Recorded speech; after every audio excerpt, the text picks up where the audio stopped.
Ryan Grimm over at The Intercept interviewed a tech executive and a Democratic strategist who has funded efforts to defeat progressive candidates across the country. Now, Dimitri Mehlhorn's #1 concern is defeating Donald Trump. He is terrified of Trump. He thinks Trump is terrible for the country. I agree with him on that, but that seems to be his one and only objective: defeat Trump at any and all cost. There we go. That's the word I'm looking for here. So while he says the far left actually ends up being a bit of a threat when it comes to defeating Trump. Now, I want to go to the first video here where he talks about how, maybe I don't need to focus on defeating progressives anymore because they've done a good job defeating themselves. Let's hear what he had to say there. I'm curious if you think you have essentially tamed the left to the point where you're kind of moving on from Democratic primaries, or are you guys gearing up for another test in 2024, that if you see progressive candidates that you think are too progressive popping up, that the super PACs are gonna, come out guns blazing on them? If you listen to the way Bernie Sanders is talking about endorsing Joe Biden, I think I am quite confident right now that the actual extremes of the left are pretty severely marginalized.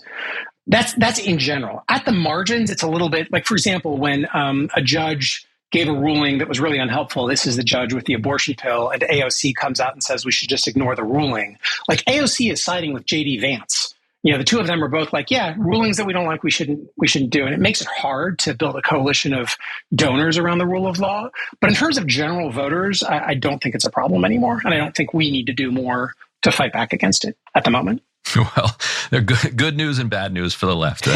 They won't get bombed by super PACs, but that's because they've been thoroughly beaten down into the ground. Yes. So I thought that portion of the conversation was fascinating, and I wanted to understand a little better what he was referring to, right? Why does he see progressives as in this incredibly weak position to the point where he no longer has to target them with his funding? Well, he did elaborate a little bit earlier on in the conversation. So let's go to the next video and then we'll discuss, Cenk. A huge movement occurred in 2020 around George Floyd, right? I'll give you 3 examples and you can pick them apart. Defund the police as a movement out of the George Floyd protests was one example. The term Latinx was a second example. And Medicare for All was a third example. In our view, the evidence was very clear that these 3 things were politically toxic in a general election, and the less said, the better. And there were significant parts of the Democratic Party that were urging those issues to be central, important, salient issues in the election. And the entirety of the Republican Party was enthusiastic about that as well. So you have the left wing of the Democratic Party and the entirety of the Republican Party elevating these issues because these are issues that will help Republicans defeat Democrats. And so we realized that since no one in the Democratic coalition was willing to stand up to our own side and say, guys, this is not working, we had to play that role. So I'm really curious what you think about what he said there, Cenk, because he was making kind of an interesting point until he got to Medicare for All, right? Because when he goes issue by issue, my mind goes back to the polling on those issues, right? So defund the police, for instance, does not poll well. It especially does not poll well with Black respondents to those polls. Same with Latinx. Multiple polls have shown that Latinos do not like Latinx, but Medicare for All is a little different, a little different. So there's a really important sleight of hand that he's doing there. So is it true that there are some extreme positions on the left that sometimes AOC and others are taking? Yes. So we told you about this before. Ilhan Omar nearly lost her race, and it had nothing to do with Medicare for All or any of the things, positions that you guys love. Unfortunately, it did have to do with defund the police. 78% of our African-American constituents did not want that idea, and there was a specific bill in Minnesota that they were opposed to. So it wasn't like some sort of conspiracy or plot in that case. It was our actual voters going, no, we live in areas that are unsafe. We don't want to defund the police. So that's just a stone cold fact. You can catch feelings over it, but you can go look up the polling yourself. Now, Latinx polls at 4%. So what have we been telling you guys? Taking these positions that no one actually asked for, including Black people, Latinos, etc., is is counterproductive. It doesn't make sense. They're not progressive. No one's asking for them, etc. On the other hand, the other positions that progressives have are intensely popular. So Medicare for All, for example, polls at 70%. Latinx is at 4%. Medicare for All is at 70%. But what did that corporate goon do? He just put them in the same bucket, because that helps his cause so much. He takes the most unpopular radical positions and he attaches them to the most popular progressive positions, and then he helps corporations kill off those incredibly popular progressive proposals. By the way, though, there is one thing he is right about. Progressive legislators help him do that by attaching nonsensical positions that no one asked for to incredibly popular positions. So he's lying. They didn't do it because, oh, we were so concerned about Democrats winning and the Latinx was preventing it. Who ran on Latinx? No one. People ran on defund the police and it almost cost them. But anyone run on Latinx? No one ran on Latinx. Okay, no, what he's saying is they gave me an opening to do an even more pro-corporate agenda. And of course I used it to defeat not those guys, but other progressives that were coming up. Yep. Okay, now there's one other thing I'll blame progressives for, and we'll get more into it here with more clips, but they were supposed to go in, and once they got inside the gates, they were supposed to open the door behind them and help other progressives win. So when Democratic Majority for Israel attacked them and the corporate PACs and the crypto PACs attacked them, the Just Democrats and the progressives that were inside the gates were supposed to help them. And they have a world of spotlight on them. If they wanted to, they could have turned that spotlight to help those candidates, but they chose not to. Also, let's keep it real. The progressive lawmakers really were in the middle of their heyday when their promotion of Medicare for All and improving economic conditions was their main message. And I don't know, maybe my perspective is skewed. Maybe I'm wrong about this, but I feel like they have increasingly moved off of that and instead spend most of their time messaging about the cultural policies or cultural ideas that don't tend to poll well. No, that's just true. I mean, when was the last time we heard AOC talk about Medicare for All? Or paid family leave, or higher minimum wage. At least give Bernie credit because he's bringing back higher minimum wage in the Senate. But no, they didn't. And right now, if you guys look, I know things from talking to progressives behind the scenes, current legislators, people who were candidates, etc. And the reality is now everybody's afraid to mess with Democratic Majority for Israel because they did put millions of dollars against Nina Turner and others, and they did win. So even tough populist progressive fighters pre-stroke like Fetterman, he caved on Israel. He did, that's right. And tons of them are caving on Israel because there's like, I don't want $4 million spent against me. So they're like, oh yeah, Israel, they can do whatever they want. They're our beloved allies. Who cares about the goddamn Palestinians, okay? That's the power of PAC money, and you need to concentrate to fight against it, right? But we have no concentrated fight against it. Instead, we're going in rando directions that's helping goons like this that Ryan Grimm is talking to. But one more thing before we go to the next quiz, because I don't want you to forget what he said. And you could rewind the tape and watch it. He said, it's making it harder to build a coalition of donors. Man, that is accidentally telling on yourself. He's not talking about voters. He's like, when they're for Medicare for All and these very popular positions that are anti-corporate, well, it makes it very hard to build a coalition of donors, and that's the only thing the Democratic Party cares about. It's such a great point.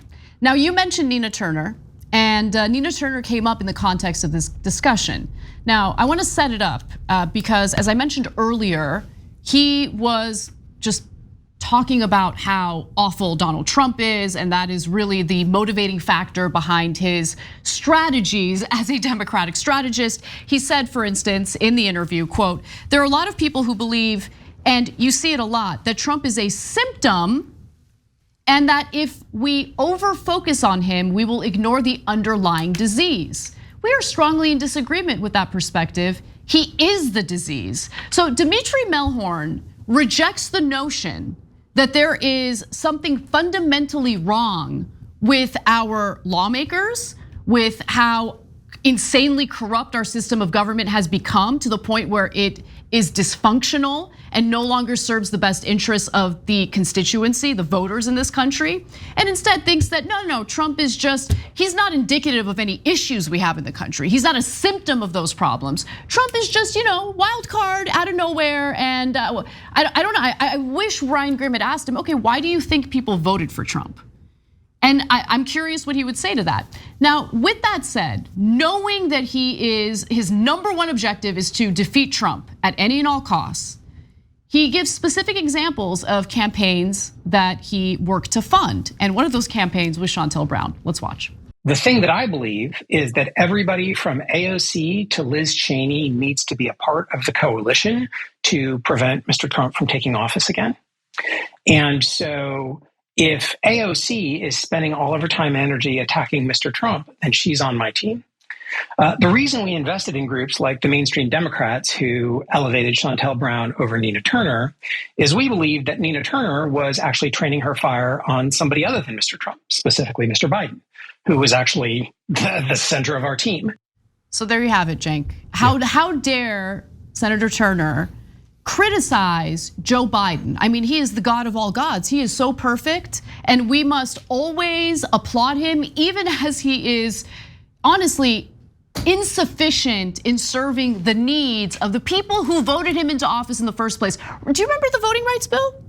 Yeah, I do. I'm very sure I do. Interesting, yeah. But don't criticize Biden for refusing to fight on the voting rights bill. Don't you dare do it, because you're helping Trump.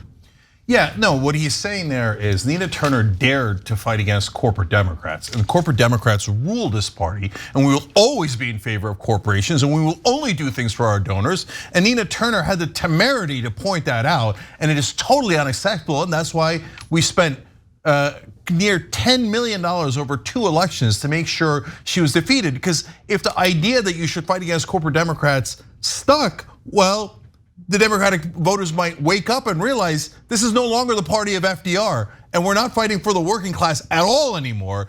And we could not have Nina reminding them of that. And by the way, wasn't one of the things that they said, Nina Turner said voting for Biden is like eating half a bowl of excrement or something like that. Well, but they leave out the other part where she said voting for Trump is eating the whole goddamn bowl, okay? So she said Trump is way worse than Biden. But they always leave that out and they pretend as if she was in favor of Trump. He just did it again because they're goddamn liars. Everything he's saying is, not everything, as I told you, some parts of it have truth, but he takes the parts that are true and mixes it up with the lies in order to trick you even further. By the way, don't get me wrong. When I say we shouldn't do slogans like defund the police, it doesn't mean we shouldn't do massive reform of the police. We absolutely positively should, but you're not gonna be able to do massive reform if you ran on the wrong slogan, accidentally turned off even your own voters, and then lost elections, then you no longer have the leverage to do the policy that we all desperately need and that the American people are in favor of. By the way, if you say massive reform of cops, over 60% of Americans agree. If you say defund the police, like an enormous, I haven't seen the latest poll, but it's around 80, 90% say no. So please do politics right and don't lose to these goons. And last thing I'll say is, he says like, corporate Democrats like Joe Biden, that needs to be the center of the party. If anyone dares to disagree, they should be driven from the party because it's all about Trump. And when Trump is a disease and he's the only problem. Well, Naomi Klein had a great line about that. She said here on the Young Turks as well.